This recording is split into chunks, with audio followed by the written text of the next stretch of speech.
Takže co jsme slyšeli už dopoledne, Erasmus Plus je vzdělávací program, který nás bude provázet v letech 2014 až 2020. Administrací toho programu je pověřen Druh zahraniční spolupráce, takže tady kolegové, kteří vám pak vždycky rádi zodpoví na všechny otázky. A nabízí celou řadu různých možností vzdělávání, a to jak v oblasti školského vzdělávání, tak v oblasti neformálního vzdělávání a také v oblasti sportu. Velká novinka letošního roku jsou European Solidarity Corps. Takže tady taková promofotka. Trochu vás naladí, budeme se o nich bavit za pár minut. My jsme tedy zástupci z oblasti neformálního vzdělávání pod program Erasmus plus Mládež, který navazuje na předchozí program Mládež v akci. Má 3 klíčové akce: vzdělávací mobility jednotlivců, což je možnost pro buď mladé lidi, anebo pracovníky z mládeží vycestovat někam do zahraničí a něco nového se naučit. Protože nám to přijde jako taková nejpraktičtější a nejsnadnější část tohoto programu Erasmus plus Mládež, tak v další části prezentace se podíváme podrobněji na tu KA1. Dále je zde možnost strategických partnerství, KA2. To je možnost, která je velmi zajímavá pro velké organizace, pro síťování, pro výměnu dobré praxe, pro vytváření nějakých nových metodik, ale jsou to poměrně náročné programy, takže jsou spíš vhodné pro pokročilé zdatné žadatele. A potom máme KA3, to je podpora reforem vzdělávací politiky. S čím hodně mladých lidí začíná, pokud se dozví o programu Erasmus+, tak je akce, která se jmenuje Výměny mládeže. Někdo z vás zná? Chcete ve zkratce představit, co si tak pamatujete, co je Výměna mládeže? Tam je realizuje. Aha. Realizované opravdu Aha. A pro koho je Výměna mládeže určena? Pro ty mladé účastníky. Ideálně se ten projekt připraví oni sami, teda na skupina těch malých asistence partnerů, která to podá. Aha, a ještě se zeptám, jaké byly témata těch výměn, co jste realizovali? Aktivní občanství a EVS. Aha. Já jsem tady nakreslila 2 takové příklady. Máme tady mladého člověka, Jakuba, který má 19 let. A ten má 2 možnosti. Může jet na výměnu mládeže, a v případě, že by ho zajímala dlouhodobá mobilita, tak může jet na Evropskou dobrovolnou službu. To jsou 2 věci, které jsou ohraničené horním věkovým limitem 30 let. Pak jsem tady nakreslila sebe, mě už teda do 30 let bohužel není. A pro mě jsou tady možnosti, které se týkají mobility pracovníků s mládeží. Tam není žádné horní věkové omezení, zatímco tady u výměny mládeže a Evropské dobrovolné služby je. Výměny mládeže se mohou týkat mladých lidí ve věku 13 až 30 let, ale v praxi spíše jezdí mladí lidi od 15 let, stran různých bezpečnostních důvodů, je to prostě jednodušší. A musí mít alespoň jednoho vedoucího, takže vždycky musí být někdo, kdo je nad 18 let, kdo za ně převezme zodpovědnost. To setkání může trvat 5 až 21 dní. Nejčastěji ta délka bývá okolo týdne, 10 dní. Nevím, jak dlouhé projekty byly to třeba vy? 6 dnů. 6 dnů. No. Pokud to není nějaká jakoby specifická věc, že třeba mladí lidé pracují na přípravě nějakého divadelního projektu nebo renovují něco, tak nejčastější ta délka je týden, ale jsou i projekty delší, třeba 2 týdny. Všechny tyhle projekty, o kterých se budeme bavit, jsou mezinárodní, takže se musí účastnit minimálně 2 různé země. Celkový počet účastníků je 16 až 60. Tady udělám kvízovou otázku, jestli si někdo pamatuje ten průměrný počet, bylo to zmíněné ráno. Aha. 30 bylo pro pracovníky z mládeží, tak dáváte pozor, to je skvělé. Co je důležité, kromě toho, že určitě je důležité, že se mladí lidé potkají, seznámí, zjistí něco o jiných kulturách, tak je důležité, aby ty aktivity měly vzdělávací rozměr, aby byly využité neformální metody a stejně jako jste říkala vy, aby bylo aktivní zapojení mladých lidí. Takže nejlépe mladí lidé připravují sami části programu, případně minimálně ovlivní témata, které se v tom programu objeví. Je tam opravdu důležité, aby nebyli jenom jakoby konzumenti toho programu, ale aby se sami aktivně podíleli na jeho tvorbě. My jsme si s kolegy říkali, že by pro vás bylo určitě zajímavé vidět nějakou ukázku. Takže já mám tady video, které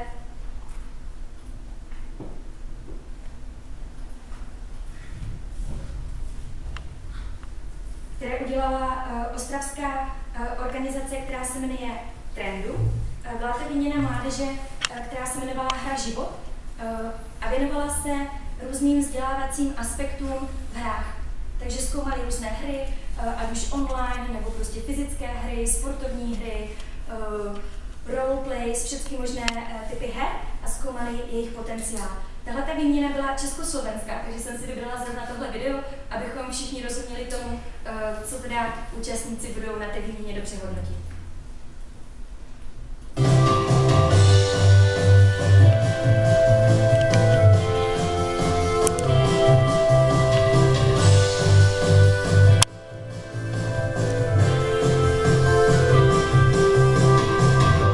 Když se dívám zpětně na projekt Hra život, musím říct, že jsem moc ráda, že jsem mohla být součástí něčeho tak úžasného. Bylo fajn vidět skupinu mladých lidí, která přijala na začátku, každý se svým strachem, obavami, nevěděli, co je čekat, a na konci odjela skupina motivovaných mladých lidí, která si uvědomuje, že hra není jenom prostředkem zábavy, ale taky prostředkem tomu, aby si rozvíjeli své vlastní dovednosti, postoje, vědomosti a ovlivňovali ten život nejen svůj, ale i podle svých komunitách. Táto výmena bola pre mňa veľmi prínosná, pretože som sa pri nej naučil viac počúvať ľudí a viac pracovať ako tým. Tak tento týždeň bol plný zábavy a radosti, plný nových priateľstiev a nových vzťahov. Tak pre mňa to bol asi jeden z takých najviac obohacujúcich týždňov v mojom živote.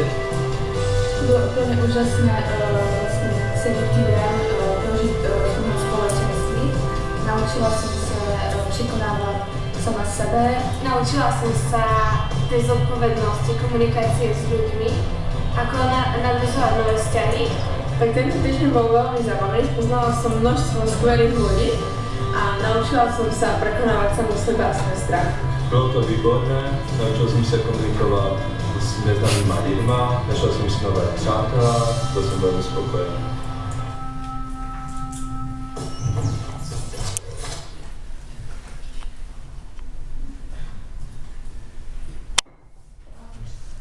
Prosím? Jo. Je to takový organizace se sídlem v Ostravě, ale spolupracuje v celém kraji. No. Tím, že jsem z Ostravy, tak zrovna jsem věděla o tomhle projektu. Romy je legendární, pracovnice z mládeží z našeho regionu.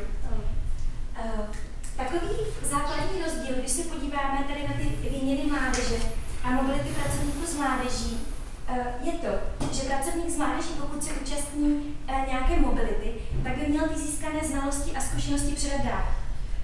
Zatímco ti mladí lidé, kteří nám říkali, jak se seznámili a cítili se skvěle, tak přijedou domů a můžou na tu výměnu zapomenout. Zatímco pracovník z mládeží by měl přijet domů a začít multiplikovat. To znamená, že všechny ty dovednosti by měl začít používat ve své vlastní práci. To je takový jakoby základní rozdíl, co se týče cílovky. Ačkoliv je to odlišené věkem, že by měl mládeže a Evropské dobrovolné služby se mohou účastnit lidé do 30 let, je tam docela překryv, protože nám na školení pracovníků z mládeží jezdí i velmi mladí lidé, kteří mají třeba 18-20 let, ale zároveň jsou třeba vedoucími v nějakých volnočasových klubech, takže je tam docela překryv, ale rozdíl je, že by měli aktivně pracovat na poli práce s mládeží.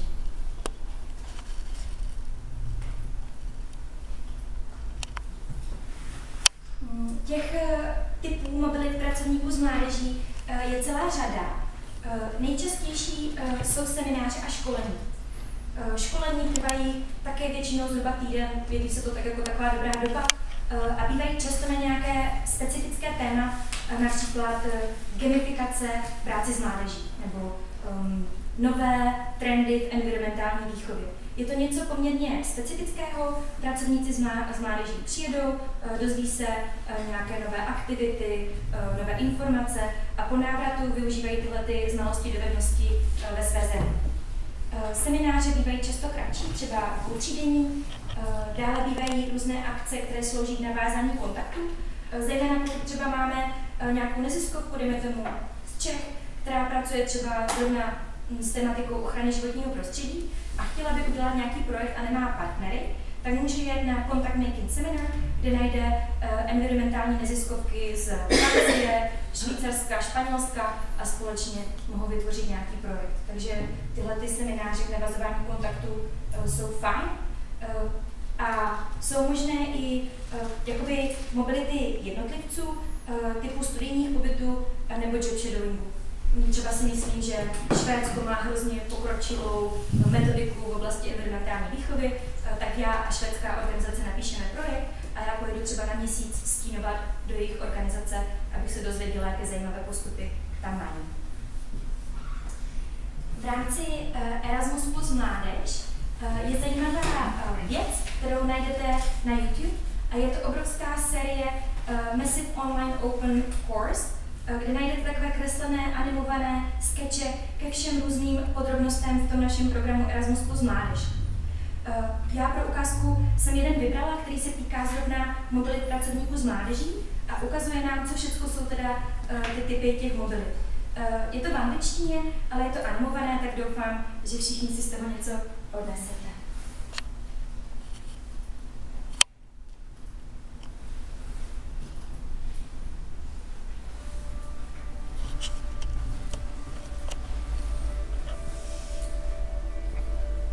Let's explore the different types of youth workers training and networking projects, which are often implemented within the Erasmus Plus Youth in Action program.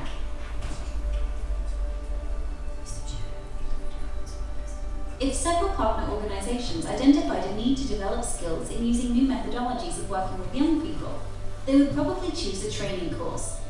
Usually, there would be a team of trainers who were experienced in that methodology, and they would build an educational program for participants to develop the necessary competences.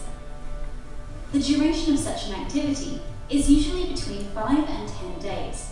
Depending on the number or complexity of competences to be developed, it could also be a long-term training course consisting of several training sessions with some practice in between.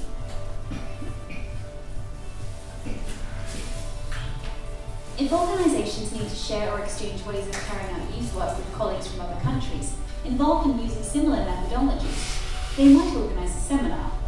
Let's take the example used before. If a number of organisations were using various theatre techniques in youth work, they might wish to share their methods and also learn new methods from others. A seminar is usually shorter than a training course and lasts from 3 to 5 days. In most cases, There would be no trainers, as most of the partners would bring their expertise from the field.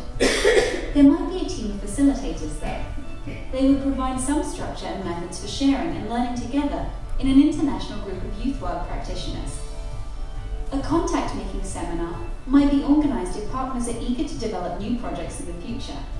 In this case, there would be a common topic or similar types of organisations sharing common needs or interests and ideas for future cooperation.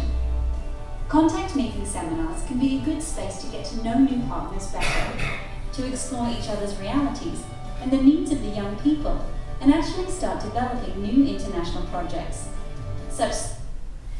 To byla krátká ukázka. Všechno tato videa jsou dostupná na YouTube, takže když zadáte MOOC, Massive Online Open Course, Erasmus+, tak vám vyjdou tyhle ty kreslené animované skeče o všech různých tématech.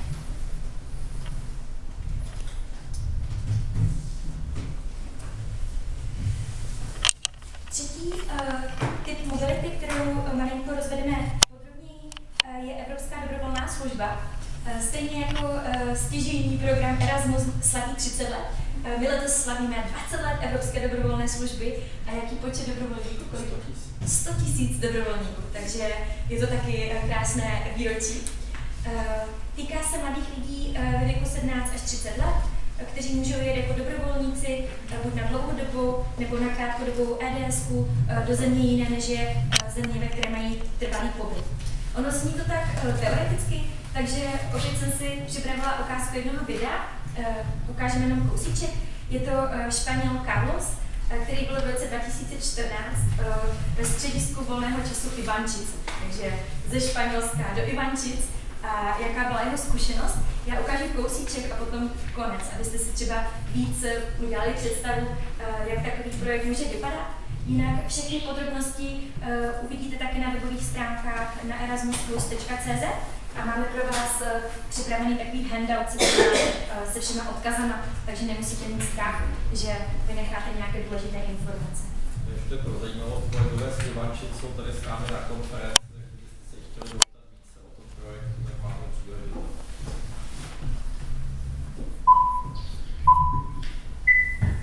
Hey, super!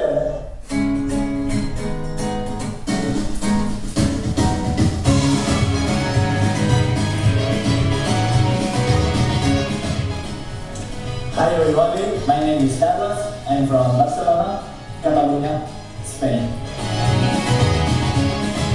I'm working as a volunteer in a project of European Union called European Volunteer Service. My destination in Europe was Ivančice, a small village close to Brno in Czech Republic. I'm living in the building of my host organization with other volunteers from around Europe.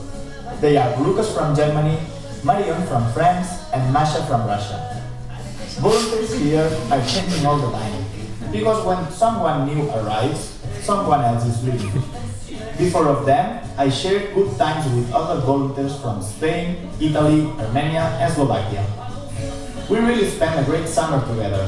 It is always pretty sad to say goodbye, but this is a part of the experience, short and intense.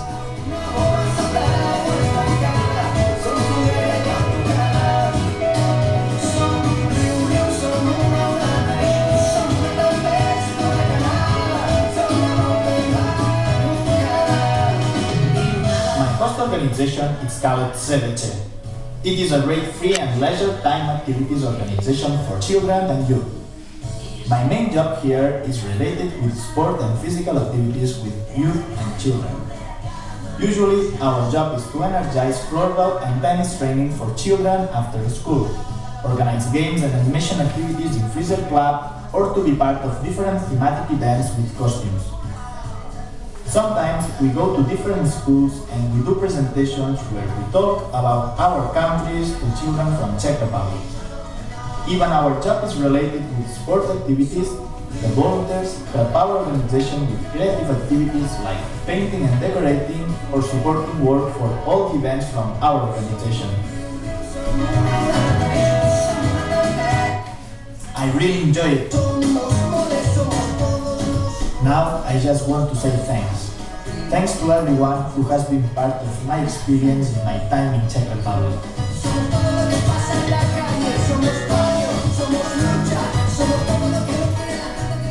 Thanks to everyone who is part of CVC. Děkuji CVC za tuto příležitost. Je to pro mě skvělá životní zkušenost.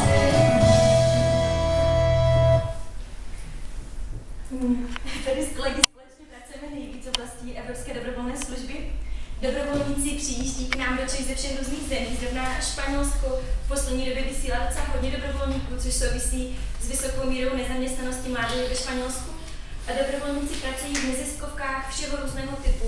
Často je to zrovna domy dětí a mládeže, střediska volného času, ale i například jsou Slezská diakonie má celou řadu projektů, které jsou spíše zaměřeny na sociální práci s postiženíma, environmentální organizace, celá řada neziskových organizací může hostit dobrovolníka. Tak to byly 3 takové projekty, které jsme chtěli představit podrobněji.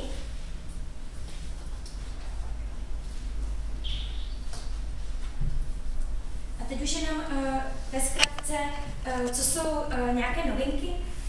Priority v letošním roce hodně reagují na společenskou situaci v Evropě, takže v letošním roce mají výhodu projekty, které se zaměřují na znevýhodněné mladé lidi, které šíří interkulturní mezináboženský dialog. A vzhledem k tomu, co bylo zmíněno několikrát i ráno, že je teďka takový jako trend radikalizace ve společnosti, tak všechny projekty, které šíří hodnoty tolerance, dodržování lidských práv, mají velkou prioritu. To je prostě reakce na to, co se děje ve společnosti. Pro zkušenější žadatele došlo ke změně, co se týče cestovních nákladů. Všechno najdete v Bibli našeho programu, což je uživatelská příručka programu Erasmus+, kterou najdete v jakémkoliv jazyce Evropské unie, takže kdo z vás preferuje číst třeba v polštině nebo rumunštině, tak ji najdete ve všech jazycích. A velká taková novinka roku 2017 je strategická EDS, což je možnost pro větší pokročilé žadatelské organizace nežádat opakovaně, ale zažádat o jeden takový velký projekt. Všechno najdete na webu. A druhá novinka, kterou jsem zmínila na začátku, je nová iniciativa, která je v něčem podobná jako Evropská dobrovolná služba, jmenuje se Evropský sbor Solidarity, ale kromě dobrovolničení nabízí i druhou takovou větev, ve které budou pracovní možnosti v oblasti solidarity, takže různé pracovní možnosti pro mladé lidi. Všechno najdete taky na webu. Příklady budou například odvrácení přírodní katastrofy, pomoc ve střediscích, které pracují s uchazeči o azyl, nebo práce v komunitách, kde jsou nějaké sociální problémy.